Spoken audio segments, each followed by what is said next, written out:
آج 13 جولائی ظہیر بلوچ کی بازیابی کے لیے احتجاجی دھرنے کا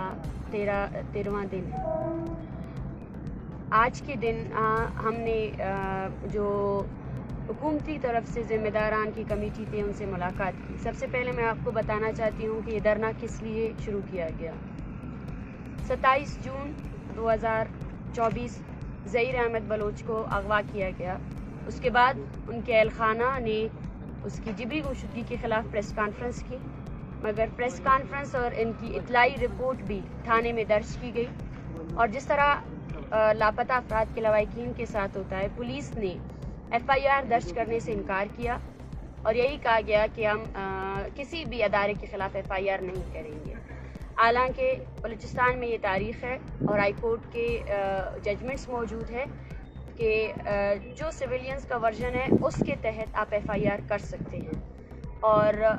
ثبوت لانا، وٹنسز لانا وہ ہائی کورٹ میں ہوتا ہے، کورٹس میں ہوتا ہے۔ اس کے بعد اہل خانہ کی جانب سے سریاب روڈ میں دھرنا دیا گیا، کیونکہ BYC ایک سیاسی تنظیم ہے اور بلوچستان میں جاری ہر قسم کے انسانی حقوق کے پامالیوں کے خلاف منظم جدوجہد کر رہی ہے۔ تو BYC اپنا فرض سمجھتی ہے کہ تمام وہ لواحقین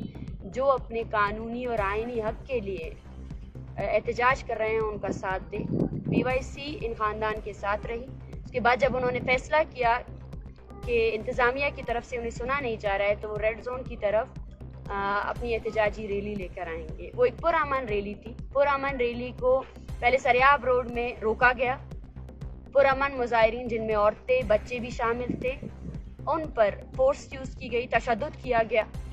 اور جس کی فوٹیجز موجود ہے اور پوری دنیا جانتی ہے کہ کس طرح طاقت کا استعمال کر کے پرامن مظاہرین کو منتشر کیا گیا۔ اس کے بعد مجھ سمیت جب ہم سب لوگ GPO چوک میں بیٹھے ہوئے تھے، وہاں پر بھی آنسو گیس کی شیلنگ کی گئی، ڈائریکٹ ہٹ کیا گیا، جس کے ذریعے سے ہمارے قریب 15 سے زیادہ ساتھی جن میں خواتین بھی شامل ہیں ان کو بھی زخمی کیا گیا، اور تقریباً 30 کے قریب پروٹیسٹرز تھے ان کو گرفتار کیا گیا، جو زخمی بھی ہے، جن کو ابھی تک ابتدائی جو ایک طبی امداد ہے وہ بھی مہیا نہیں کیا گیا ہے، اور وہ ابھی بھی زخمی حالت میں پتہ نہیں کن تانوں میں مقید ہے۔ اس کے بعد 11 جولائی جس دن ہم پر حملہ ہوا، جس دن عورتیں جو ہیں نا ان کے قید خانوں میں تھے، اس دن بھی ہم مذاکرات کے لیے بیٹھے۔ ہماری سب سے پہلی مذاکراتی ٹیم کے ساتھ ڈسکشن اس دن اسٹارٹ ہوئی، جس مذاکراتی ٹیم میں کمشنر کوئٹہ ڈویژن موجود تھے، DC کوئٹہ، AC کوئٹہ، اور ساتھ ساتھ ہمارے منسٹر صاحب بھی موجود تھے، وقت کاکڑ صاحب، اور ہم نے ان سے اپنے آئینی مطالبات کیے جو ظہیر احمد کی فیملی کے تھے۔ سب سے پہلا مطالبہ اس دھرنے کا یہی تھا جو ظہیر احمد کی فیملی کا تھا کہ ان کی جبری گمشدگی کے خلاف FIR CTD کے نام پر درج کی جائے۔ دوسرا مطالبہ یہی تھا کہ ظہیر احمد بلوچ کو بازیاب کیا جائے، اگر انہوں نے کوئی جرم کیا ہے تو انہیں کسی بھی عدالت میں آپ پیش کر سکتے ہیں۔ اور تیسرا مطالبہ یہ تھا کہ جتنی عورتیں اور جتنے ہمارے بھائی جن کو غیر قانونی طور پر آپ نے حراست میں لیا ہے ان سب کو رہا کیا جائے۔ لیکن اس کے بجائے ہمیں وقت دیا گیا اور اس وقت کے دوران کوئی بھی کارروائی نہیں ہوئی۔ ہم اس کے خلاف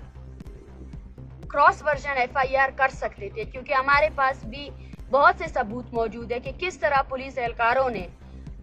جو ہے نا جو معصوم لوگ تھے ان پر تشدد کیا اور ان کو ہٹ کیا۔ آج بھی ہمارے 3 ایسے ساتھی ہیں جن کی حالت تشویشناک ہے اور سول ٹراما سینٹر میں ابھی بھی ایڈمٹ ہے، جن کو فرنٹل بون میں فریکچرز آئے ہیں اور ساتھ ساتھ لیور انجریز بھی ہوئی ہے، جو میرے خیال سے ایک 18 سالہ نوجوان کے لیے ایک بہت تشویشناک عمل ہے اور اس کی زندگی کے ساتھ کھیلا گیا ہے۔ کل کو اس کو کچھ بھی ہو جاتا ہے تو اس کی ذمہ دار بلوچستان حکومت اور وہ پولیس انتظامیہ ہوگی جن کے آرڈرز پر معصوم اور نہتے جو پرنسپل پروٹیسٹرز تھے ان پر تشدد کرنے کا حکم جاری کیا گیا تھا۔ اس کے بعد ہم 3 مرتبہ انتظامیہ کی کمیٹی کے ساتھ ملے ہیں، لیکن ہمیں کچھ بھی خاطر خواہ ہماری کوئی بھی ڈیمانڈ منظور نہیں کی گئی ہے۔ بلوچستان میں جاری اس جبر کو آپ نے خود دیکھا ہے، اور آج جس طرح مشتعل جو کچھ گروہ بنائے گئے ہیں، یہ وہی چیز ہے جو اسلام آباد میں ہمارے ساتھ کیا گیا۔ اسلام آباد میں انہوں نے اپنے ڈیتھ اسکواڈ کے کچھ کارندوں کو بلایا تاکہ وہاں پہ وائلنٹ ایکٹ کر کے ہمارے پرامن جو ایک احتجاجی مظاہرہ چل رہا ہے اس کو مشتعل کر کے